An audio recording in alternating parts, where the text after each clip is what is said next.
तो मेरे भावी अध्यापकों को डॉक्टर अम्बरीश शुक्ल का अभिवादन और हार्दिक शुभकामनाएं और बधाइयां। ये महज एक निष्प्राण कैलेंडर की आखिरी तारीख बीती है। जीवन अभी बाकी है, संघर्ष अभी बाकी है, उत्सव अभी बाकी है। निष्प्राण घड़ियां हमें बताती हैं कि आपको भी एक दिन उत्सव में शामिल होना है। 365 दिनों का यह दस्तावेज आज समाप्त हो गया और एक नया दस्तावेज जिसका पहला पन्ना आज खुल गया है। पूरे परिवार की तरफ से आपके पूरे परिवार को हार्दिक शुभकामनाएं और बधाई प्रेषित करता हूं। ईश्वर से प्रार्थना करता हूं, कामना करता हूं कि यह वर्ष आपके लिए मंगलमय हो। हार्दिक कामनाएं, हार्दिक शुभेच्छाएं आपको प्रेषित करता हूं और ऐसी आशा करता हूं कि 2026 जिस तरह से अध्यापक बनने के लिए स्वर्ण काल है, चुनावी वर्ष है, खास करके यूपी में और पूरे भारत में जिस प्रकार से शिक्षक भर्तियां आई हैं, लगभग 3-4 सालों का जो सूखा था वह सजल हो गया है, जलजल हो गया है। ऐसे में यदि आप इस बार एक सीट अपनी निकाल लेते हैं तो 2026 आपके लिए ज्यादा मंगलकारी होगा।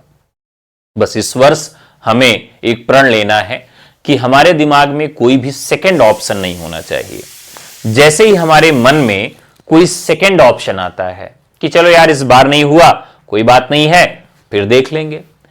जैसे 2022 की भर्ती के लिए अच्छे से तैयारी कर लीजिए, 22 वाले में आपका हो जाए। अगर एक पल के लिए भी आपको ये लगता है कि यार इस बार मेरी तैयारी अच्छी नहीं हो पाई है, मेरे साथ ये प्रॉब्लम आ गई, ये समस्या आ गई, मैं अगली बार कर लूंगा, तो कभी भी अगली बार होता नहीं है। 2021 में जब भर्ती आई तो लोगों ने कहा था कि अच्छी तैयारी नहीं हो पाई, 22 के लिए देखते हैं। कुछ लोग 22 में अच्छा तैयारी नहीं करेंगे, उनका चयन नहीं होगा, वो अगली भर्ती के लिए जाएंगे। तो आपको अगली भर्ती के लिए सोचना ही नहीं है। आपको क्या करना है कि हर हाल में इसी बार ही आपको एक सीट अपनी ले लेनी है। दूसरी सबसे महत्वपूर्ण बात यह है कि वही व्यक्ति जीवन में सफल होता है जिसके जीवन में बहाने नहीं होते हैं। समस्याएं किसके जीवन में नहीं है? मेरे जीवन में भी समस्याएं हैं। अब मैं आपसे लाइव होकर बात कर रहा हूं, पीछे मेरा कुकर सीटी मार रहा है कि सब्जी बन गई है, सब्जी बन गई है, ठीक है।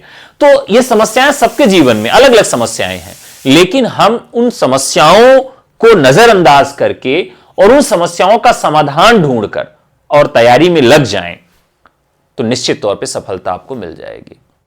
जो लोग इस दुनिया में सफल हैं उनके भी जीवन में 24 घंटे ही थे, आपके जीवन में भी 24 घंटे हैं।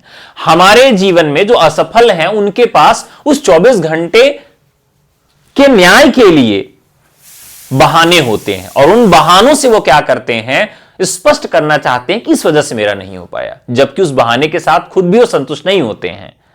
तो आपके जीवन में बहाने हैं तो उन बहानों को नजरअंदाज करिए और स्वयं उस पर विचार करिए कि आप किस तरीके से उस पर पार पा सकते हैं।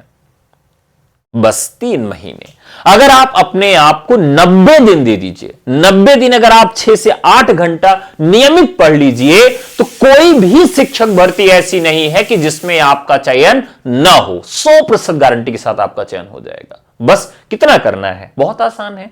लेकिन एक कहाना भी है, कहावत भी है कि भाई आप अगर 8 घंटा आप मुझसे चाहें तो फावड़ा चलवा सकते हैं, लेकिन मैं 8 घंटे तक पढ़ाई नहीं कर सकता, क्योंकि जो मस्तिष्क की थकावट है वो जल्दी हो जाती है और शरीर की थकावट देर से होती है।